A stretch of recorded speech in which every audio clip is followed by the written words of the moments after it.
জাতীয় বিদ্যালয় অসম হাজৰিকাপাৰাৰ প্ৰতিষ্ঠা দিৱস সম্পন্ন 2000 চনতেই দৰং জিলাৰ হাজৰিকাপাৰাত স্থাপিত জাতীয় বিদ্যালয় অসম হাজৰিকাপাৰাৰ ষড়বিংশ শতিতম প্ৰতিষ্ঠা দিৱসটি আজি দিনজোৰা কাৰ্যসূচীৰে বিদ্যালয় প্ৰাংগণত অনুষ্ঠিত কৰা হয়। তদুপলক্ষে ৰাতিপুৱা বিদ্যালয় পৰিচালনা সমিতিৰ সভাপতি নগেন্দ্ৰনাথ ডেকাৰ দ্বাৰা পতাকা উত্তোলন কৰা হয়। তাৰ পিছত 2024-25 শিক্ষাবৰ্ষৰ বিদ্যালয়ৰ প্ৰথম সৰ্বোচ্চ নম্বৰ প্ৰাপক ছাত্ৰ অংকুৰজ্যোতি ডেকাৰ দ্বাৰা বন্তি প্ৰজ্বলন আৰু 2024-25 শিক্ষাবৰ্ষৰ বিদ্যালয়ৰ দ্বিতীয় সৰ্বোচ্চ নম্বৰ প্ৰাপক ছাত্ৰ আশিক আয়ান চহৰীয়াৰ দ্বাৰা স্মৃতি তৰ্পণ কৰা হয়। দুপৰীয়া বিদ্যালয় পৰিচালনা সমিতিৰ সভাপতি নগেন্দ্ৰনাথ ডেকাৰ সভাপতিত্বত অনুষ্ঠিত হয় এখন মুকলি সভা। বিদ্যালয়ৰ জ্যেষ্ঠ শিক্ষক দুলুমণি কলিতাই আধৰা সভাখনত নিৰ্দিষ্ট বক্তা হিচাপে উপস্থিত থাকে দাহি উচ্চতৰ মাধ্যমিক বিদ্যালয়ৰ ৰাষ্ট্ৰীয় বঁটাপ্ৰাপক কৃতি শিক্ষক শশাংক হাজৰিকা।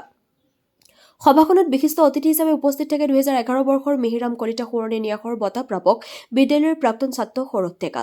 উল্লেখযোগ্য যে শতাধিক ছাত্ৰ-ছাত্ৰী, অভিভাৱক আৰু বিশিষ্ট নাগৰিক উপস্থিত থকা সভাখন বিদ্যালয়ৰ শিক্ষাৰ্থীসকলৰ দ্বাৰা পৰিৱেশিত এটি সমবেত সংগীতেৰে শুভাৰম্ভণি কৰা হয়। উক্ত সভাতেই বিদ্যালয় সপ্তাহ উপলক্ষে অনুষ্ঠিত হোৱা বিভিন্ন প্ৰতিযোগিতাসমূহত স্থানপ্ৰাপ্ত শিক্ষাৰ্থীসকলক পুৰস্কাৰ প্ৰদান কৰা হয়। হাজৰিকাপাৰাৰ পৰা মানৱজ্যোতি বৰুৱাৰ ৰিপৰ্ট AIM লাইভ। জাতীয় বিদ্যালয় অসম হাজৰিকাপাৰাৰ 2025-26 বৰ্ষৰ আমাৰ বিদ্যালয়ৰ প্ৰতিষ্ঠা দিৱস আৰু বঁটা বিতৰণী সভা ইতিমধ্যে পূৰ্ণদমে চলি আছে, সুন্দৰভাৱে গৈছে। আৰু ইয়াতে নিৰ্দিষ্ট বক্তা হিচাপে আছিল শশাংক হাজৰিকা ছাৰ, তেখেত ৰাষ্ট্ৰীয় পুৰস্কাৰপ্ৰাপ্ত শিক্ষক, দাহি উচ্চতৰ মাধ্যমিক বিদ্যালয়ৰ শিক্ষক। লগতে আমাৰ প্ৰথম যিটো বেটছ জাতীয় বিদ্যালয়ৰ যিটো মেট্ৰিক কেণ্ডিডেট আছিল ফাৰ্ষ্ট বেটছৰ ন্যাস মিহিৰাম কলিতা সোঁৱৰণী ন্যাস পোৱা সৌৰভ জ্যোতি ডেকা, তেখেতেও কি কৰিছে ইয়াতে বিশিষ্ট অতিথি হিচাপে আছে।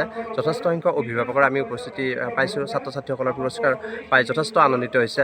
আৰু তাৰ লগতে গীত মাত নৃত্য আদিৰে গোটেই সভাখন সুন্দৰভাৱে অনুষ্ঠিত হৈ গৈছে। জাতীয় বিদ্যালয় হাজৰিকাপাৰা অসম আজি বিদ্যালয়ৰ প্ৰতিষ্ঠা দিৱস 30 জানুৱাৰী। ইয়াত আমাৰ সুন্দৰভাৱে অনুষ্ঠিত হৈছে। ইয়াত নিৰ্দিষ্ট বক্তা হিচাপে শশাংক হাজৰিকা আৰু বিশিষ্ট অতিথি হিচাপে সৌৰভ ডেকাই সুন্দৰ ভাষণ ৰাখিছে আৰু বিদ্যালয়খনৰ কাৰণে তেওঁ যথেষ্টখিনি যিখিনি কৰণীয় কাম, সেই কৰণীয় কামখিনি ছাত্ৰ ছাত্ৰীৰ জ্ঞাতাৰ্থে কথাখিনি কৈছে। গতিকে আজি সঁচাকৈয়ে